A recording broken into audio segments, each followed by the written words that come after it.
O cinema de terror sempre foi uma porta aberta para o desconhecido, mas há filmes cuja escuridão ultrapassou a tela para semear o caos na vida real. Desde as misteriosas tragédias em Fitzcarraldo até o disparo fatal em The Crow, essas produções se tornaram lendas amaldiçoadas. Número 1. Fitzcarraldo, 1982. O caos na selva amazônica. Em 1982, Werner Herzog decidiu fazer algo que parecia saído de um sonho delirante: filmar um filme na profundidade da selva amazônica, onde enfrentaria forças que nenhum cineasta em seu juízo perfeito teria considerado. A ideia central de Fitzcarraldo era seguir a obsessão de um homem que queria construir uma ópera no meio da selva. Mas, para alcançar seu objetivo, ele precisava realizar o impossível: arrastar um barco a vapor de 320 toneladas por uma colina.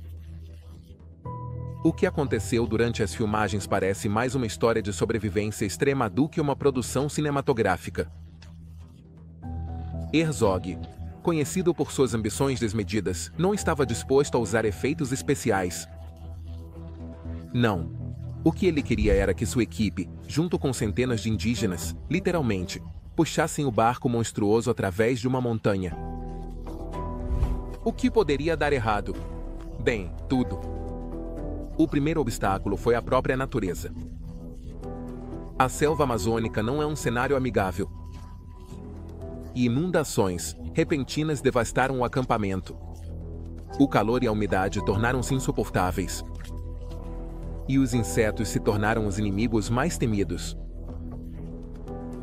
Muitos da equipe contraíram doenças tropicais, e trabalhar sob essas condições extremas tornou-se um tormento. Um dos incidentes mais dramáticos foi o ataque de uma cobra venenosa a um trabalhador. Em um ato de pura sobrevivência, o homem cortou seu próprio pé com uma motosserra para evitar que o veneno se espalhasse. Sim, com uma motosserra. Mas o ambiente não era o único problema. Klaus Kinski, o protagonista do filme, tornou-se uma ameaça constante. Seu comportamento errático e violento aterrorizava toda a equipe, incluindo os atores indígenas. Em uma ocasião, o chefe da tribo Matujinga ofereceu-se para matar Kinski para que a produção pudesse continuar em paz. Herzog, ironicamente, recusou a oferta, alegando que Kinski era necessário para terminar o filme. No entanto, confessou que ele mesmo havia planejado assassinar o ator queimando sua cabana enquanto dormia. A única razão pela qual ele não o fez foi porque o cachorro de Kinski o atacou antes que pudesse atear fogo. E se as lutas internas e a natureza não fossem suficientes, a guerra tribal também se somou ao caos. Durante uma das cenas-chave, membros da tribo Amahuaca, enfurecidos por conflitos territoriais, lançaram uma emboscada no acampamento. Várias pessoas ficaram feridas e a esposa de um membro da equipe foi atingida por uma flecha no estômago. Herzog ajudou na cirurgia de emergência, segurando uma lanterna para iluminar a cavidade abdominal. Enquanto isso, os médicos lutavam para salvar sua vida em uma improvisada mesa de cozinha. Tudo isso em meio a uma nuvem de mosquitos que pareciam prontos para acabar com os poucos sobreviventes. Número 2. A Ilha do Doutor, Montreal, 1996. O filme que nunca deveria ter sido. Em 1996, o que se supunha ser uma obra-prima do cinema de ficção científica e terror, tornou-se um dos desastres mais notórios de Hollywood. A Ilha do Doutor, Montreal, baseado no romance de H.G. Wells, estava destinada a ser um filme épico. No entanto, desde o primeiro dia de filmagem, tudo deu errado, tornando-se um pesadelo tanto para o elenco quanto para a equipe. E o pior de tudo é que nem mesmo a magia pôde salvá-lo. Literalmente. O diretor original, Richard Stanley, havia lutado durante 4 anos para que seu projeto visse a luz do dia. E quando finalmente conseguiu que a New Line Cinema desse luz verde, estava convencido de que seria um sucesso. Mas tudo começou a desmoronar antes mesmo das câmeras começarem a rodar. Bruce Willis, que originalmente iria protagonizar, abandonou o filme devido ao seu divórcio com Demi Moore. Val Kilmer o substituiu, mas com uma condição: reduzir seu tempo em tela. Isso obrigou Stanley a reescrever o roteiro, mudando Kilmer de protagonista para um papel secundário. O resultado? Mais problemas. Val Kilmer não era o companheiro de filmagem ideal. Seu comportamento era errático, chegava tarde ao set e, em uma ocasião, apagou um cigarro no rosto de um cinegrafista. Enquanto isso, Marlon Brando, outra grande estrela do elenco, teve que lidar com a trágica morte de sua filha, Cheyenne Brando, o que o levou a se retirar temporariamente para sua ilha privada. Quando finalmente voltou ao set, seu comportamento excêntrico não ajudou em nada. Ele se recusava a aprender suas falas, chegava horas atrasado e apareceu no set coberto de pó branco e usando um chapéu de pescador sem motivo aparente. Mas isso não era tudo. A produção foi atingida por um furacão, que destruiu vários cenários, causando mais atrasos. O filme já havia excedido seu orçamento e a cada dia de filmagem os custos continuavam aumentando. A tensão no set era palpável e Rob Morrow, outro dos atores principais, literalmente começou a chorar e implorou para ser demitido, o que foi concedido a ele após apenas 2 dias de filmagem. Finalmente, a gota d'água foi quando demitiram Richard Stanley. A situação se tornou tão caótica que Stanley sofreu uma crise nervosa, desapareceu do set e se refugiou em uma área remota da Austrália. No entanto, ele não havia terminado com a Ilha do Dr. Morial. Com a ajuda de alguns membros da equipe, Stanley se infiltrou novamente no set, disfarçado de um dos monstros mutantes que apareciam no filme. Isso mesmo. O diretor, que havia sido demitido, voltou como figurante e observou como outro homem dirigia seu projeto apaixonado por trás de uma máscara. John Frankenheimer, que foi contratado para substituir Stanley, não melhorou a situação. Ele não tinha interesse no filme, apenas em trabalhar com Brando. E sua relação com Val Kilmer era tão tóxica que ele chegou a dizer: "Não gosto. Val Kilmer.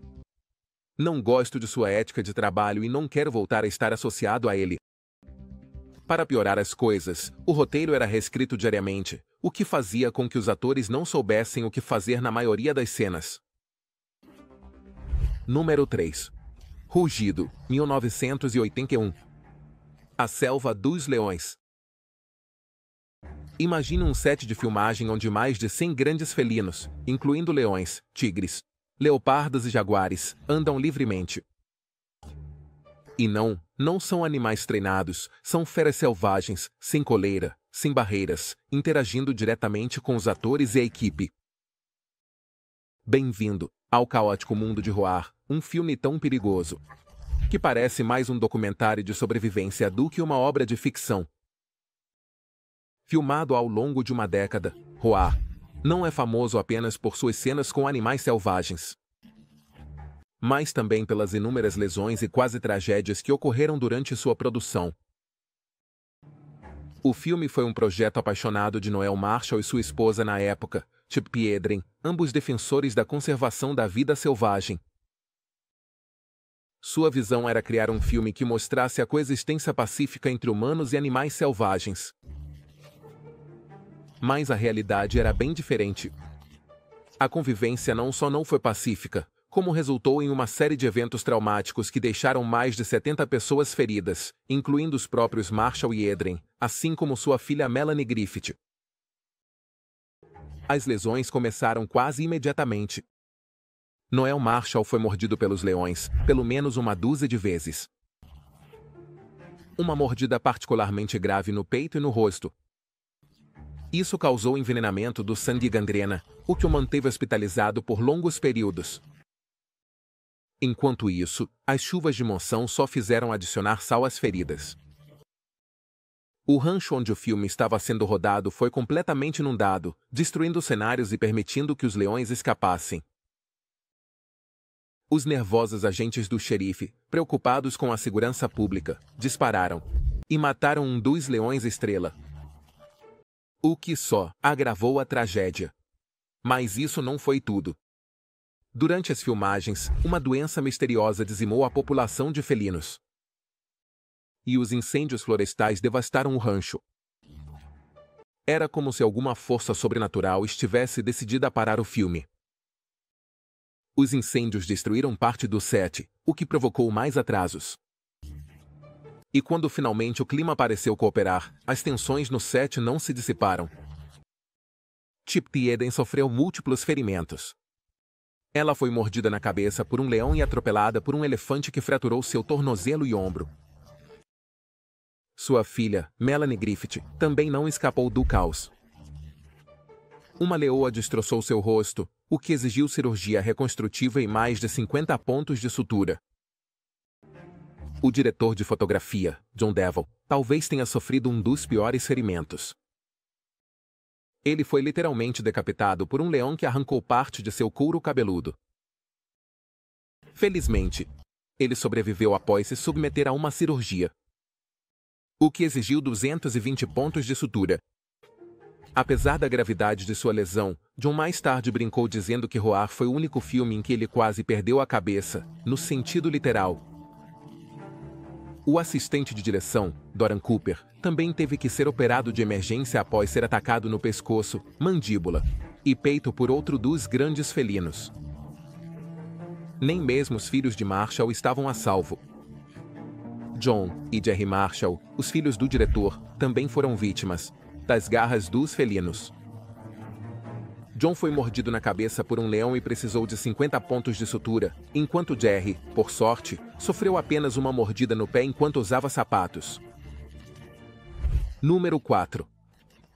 Apocalipse Now, 1979. Uma viagem ao inferno.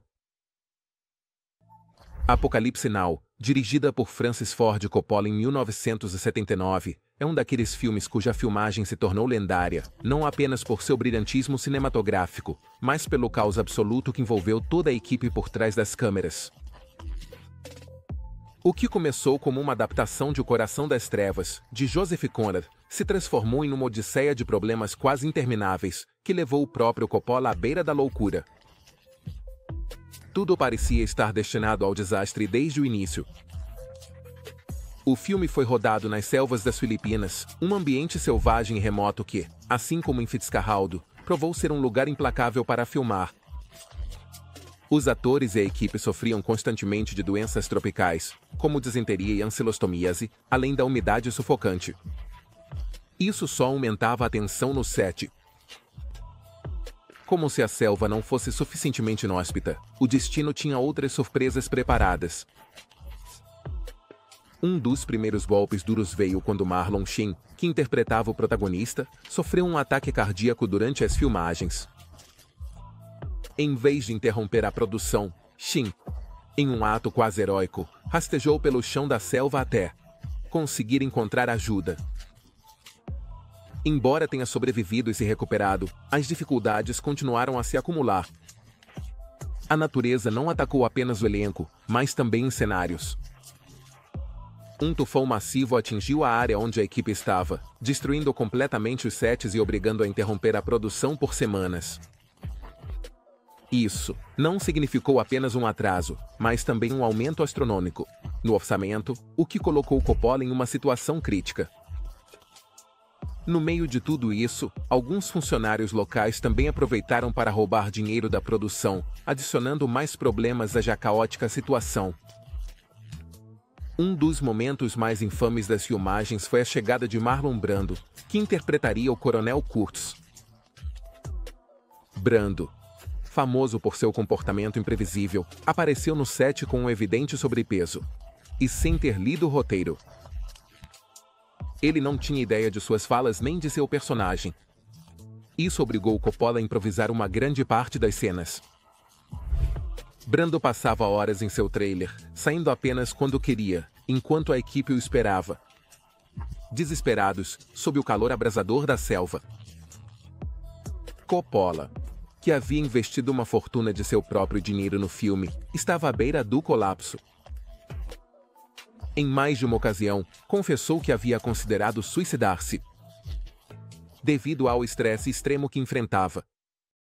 A situação se agravou tanto que ele chegou a sofrer um ataque epiléptico, acreditando que era seu fim. Apesar de tudo, ele continuou em frente, impulsionado por uma espécie de obsessão febril que o mantinha de pé. Outro episódio trágico envolveu a equipe de construção. Um dos trabalhadores morreu enquanto levantava um cenário, o que adicionou mais sombras a uma filmagem já repleta de tragédias. E como se isso não fosse suficiente, as autoridades filipinas, que naquele momento estavam imersas em uma guerra real, requisitavam os helicópteros do exército que Coppola usava para a filmagem, deixando-os sem recursos, em momentos críticos. Número 5. O Homem que Matou Don Quixote.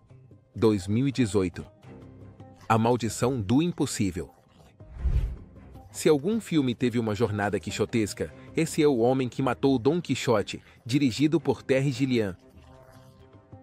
A história deste filme é tão surreal e absurda quanto as aventuras do próprio Quixote. Não é exagero dizer que a produção estava literalmente amaldiçoada, e que apenas a tenacidade de Gilliam, acompanhada de um toque de loucura, conseguiu que esta obra finalmente chegasse às telas no ano de 2018, após quase 30 anos de tentativas fracassadas. Tudo começou no final dos anos 80, quando Gilliam, conhecido por seu estilo visual único e filmes como Brasil e 12 Macacos, decidiu que queria adaptar o famoso romance de Miguel de Cervantes. O que ele não sabia era que o projeto iria consumir quase 3 décadas de sua vida e levaria todos os envolvidos ao limite. Desde o início, O Homem que Matou Don Quixote parecia estar destinado ao fracasso. Gilliam enfrentou orçamentos insuficientes, atores que abandonavam o projeto e problemas legais intermináveis. A primeira tentativa séria de filmagem foi no ano 2000, quando Gilliam finalmente reuniu seu elenco, com Johnny Depp no papel principal e Jean Rochefort como Don Quixote. Tudo parecia estar pronto, mas assim que começaram a filmar, a produção enfrentou um desastre após o outro. O primeiro dia de filmagem foi arruinado pelo ruído constante dos aviões de uma base aérea próxima, o que tornou impossível gravar o som. Depois, no dia seguinte, uma tempestade torrencial devastou o set, destruindo equipamentos e modificando a paisagem, de tal forma que a equipe teria que se deslocar, que as cenas já não coincidiam. E como se o clima não fosse suficiente, Jean Rochefort, o ator que interpretava Don Quixote, sofreu uma grave lesão nas costas. Isso o levou a ser hospitalizado e, finalmente, a abandonar o projeto. Em menos de uma semana, O Homem que Matou Don Quixote já estava em ruínas. Depois de 2 meses tentando salvar a produção, Gilliam não teve outra escolha senão cancelá-la.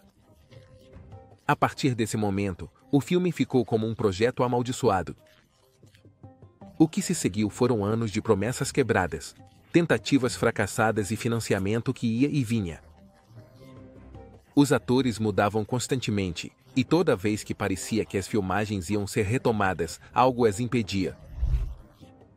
O caso mais extremo ocorreu em 2015, quando John Hurt, que iria interpretar Don Quixote, foi diagnosticado com câncer de pâncreas, o que levou a outra suspensão indefinida. Mesmo quando parecia que Gilliam estava pronto para desistir, ele se recusava a abandonar seu sonho. Em várias entrevistas, ele admitiu que o filme o perseguia como uma sombra e que não poderia descansar até que o completasse. Em um momento, ele comparou sua situação com a de Sísifo, condenado a empurrar uma rocha colina acima apenas para vê-la rolar para baixo repetidamente.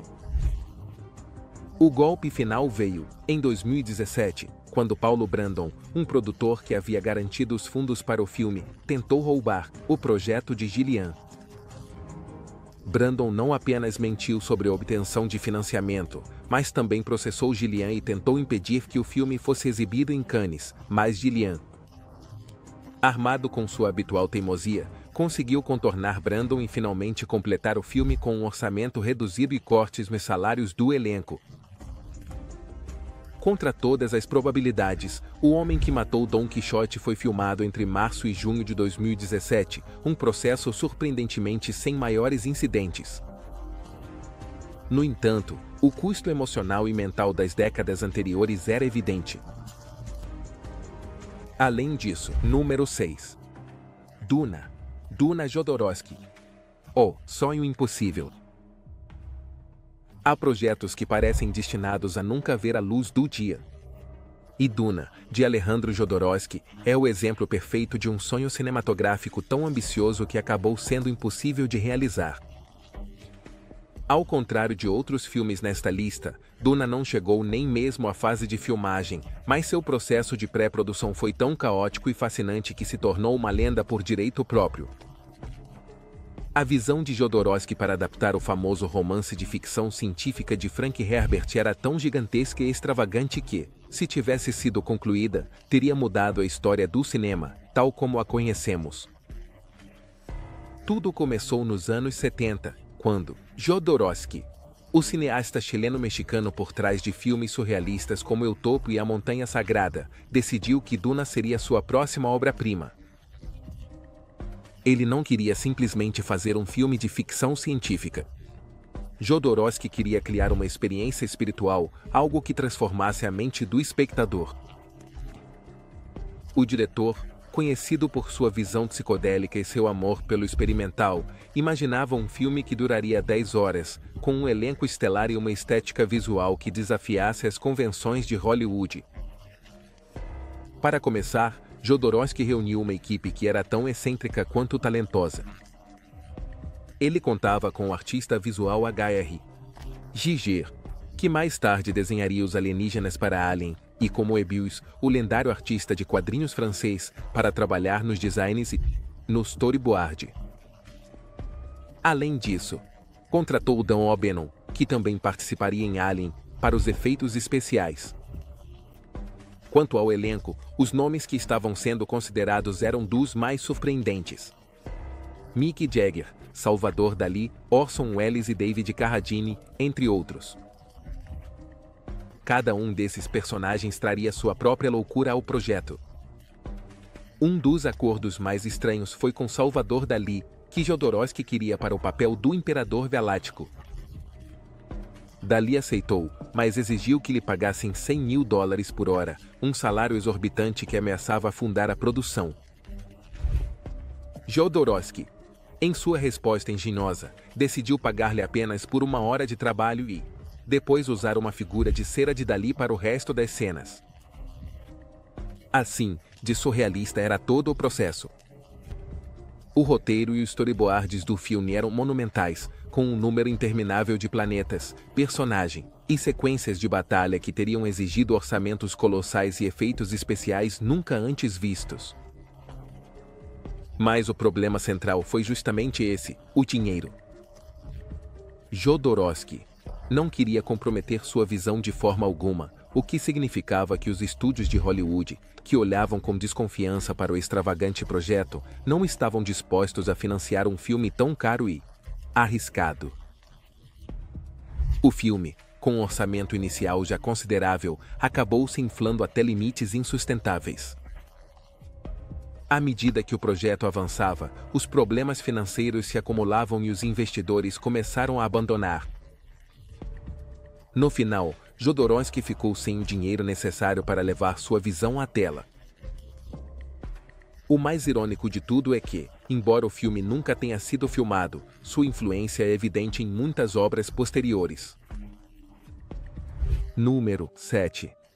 A Maldição de The Exército. 1973. Quando o terror se tornou real. Em 1973, O Exorcista, dirigido por William Friedkin, aterrorizou o público em todo o mundo, consolidando-se como um dos filmes de terror mais influentes de todos os tempos. No entanto, o que aconteceu nos bastidores foi quase tão assustador quanto o que aparecia na tela. Desde incêndios inexplicáveis até acidentes trágicos e mortes. A produção de O Exorcista foi cercada por rumores de estar amaldiçoada, alimentando a lenda de que algo maligno estava presente durante toda a filmagem.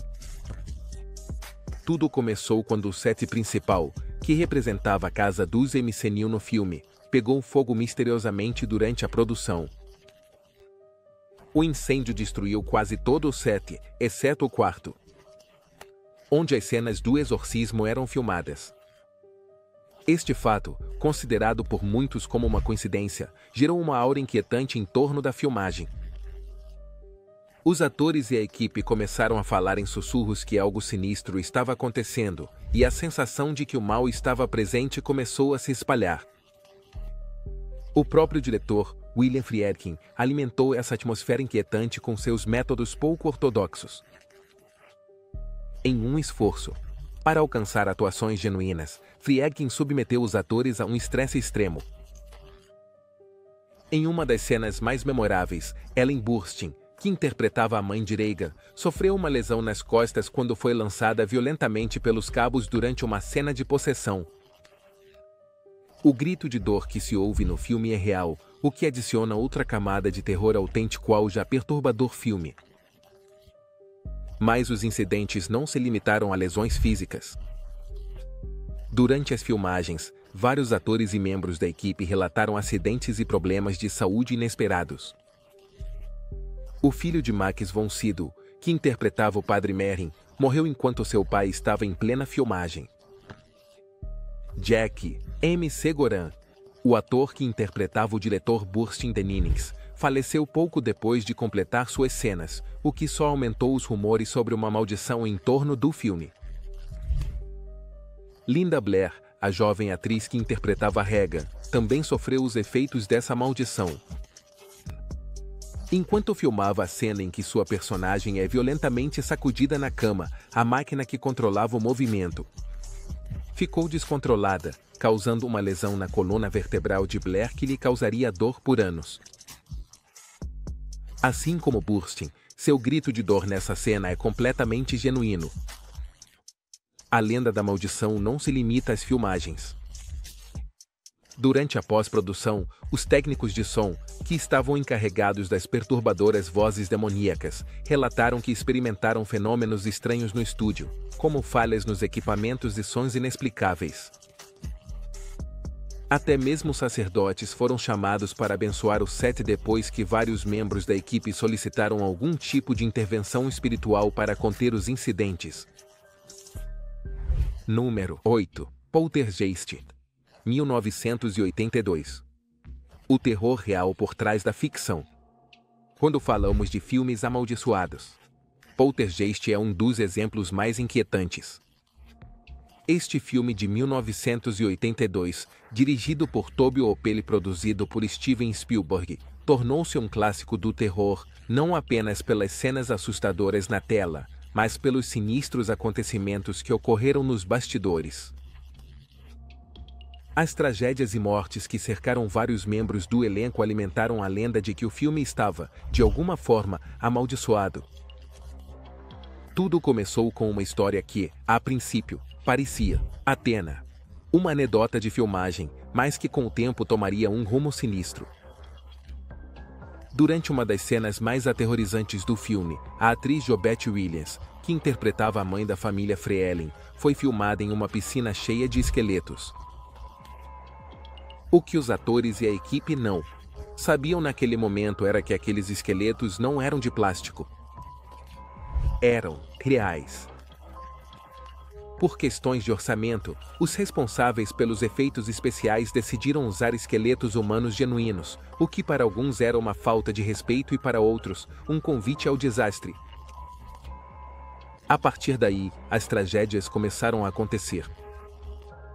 A primeira foi a morte de Dominique Dunne, que interpretava a filha mais velha dos Freelin. Pouco depois da estreia de Poltergeist, Dunne foi brutalmente estrangulada por seu ex-namorado em sua própria casa, morrendo aos 22 anos. Sua morte foi um choque para a indústria e marcou o início da chamada maldição de Poltergeist. Mas a tragédia mais conhecida e perturbadora foi a de Rita O'Rourke, a menina que interpretava Carol Anne, o icônico personagem que pronuncia a frase arrepiante, "Eles já estão aqui". Rita era uma estrela em ascensão, mas sua vida foi tragicamente curta. Durante as filmagens do terceiro filme da saga Poltergeist, O'Rourke foi diagnosticada incorretamente com a doença de Crohn. Pouco depois, ela desenvolveu uma grave obstrução intestinal que resultou em um choque séptico. Hitler morreu aos 12 anos, deixando todos chocados e convencidos de que a maldição do filme era real. Número 9. A Profecia, 1976.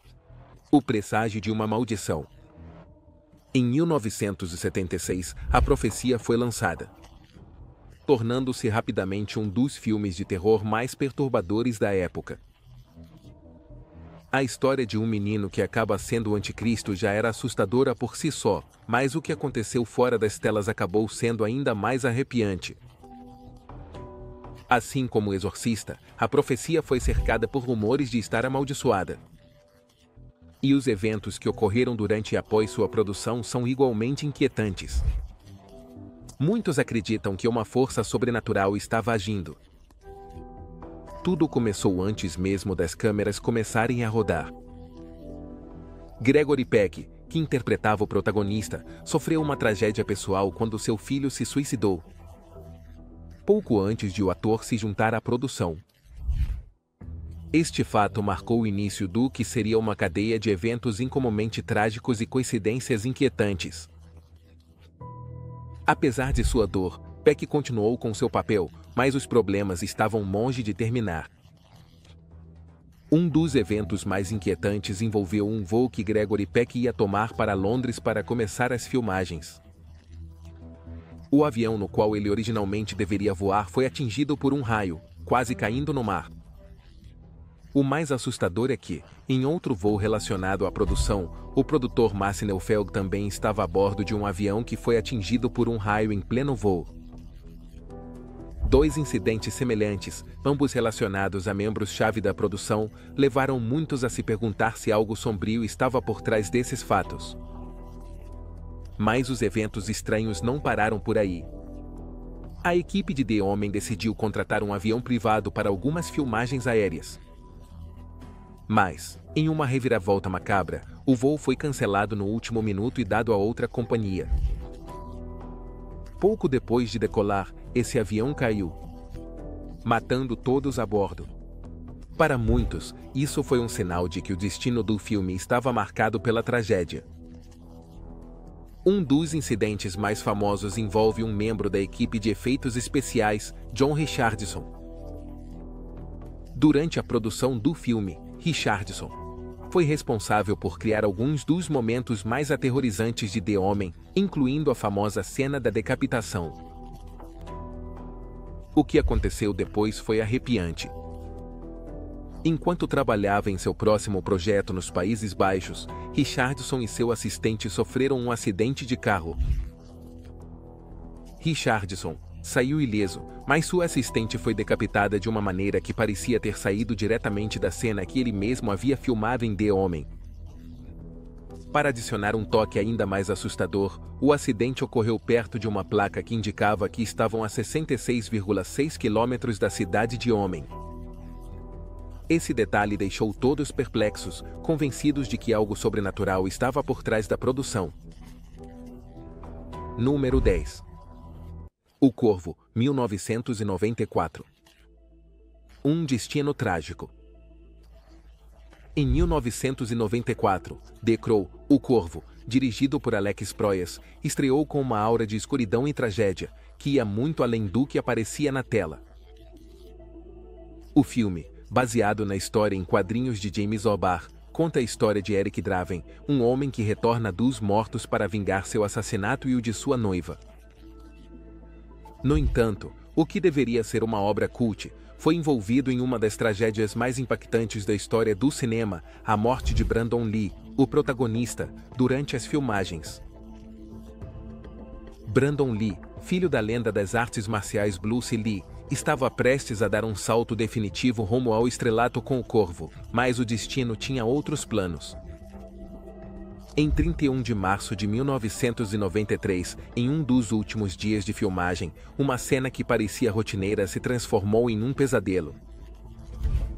Nessa cena, seu personagem deveria levar um tiro, embora fosse usada uma pistola de adereço.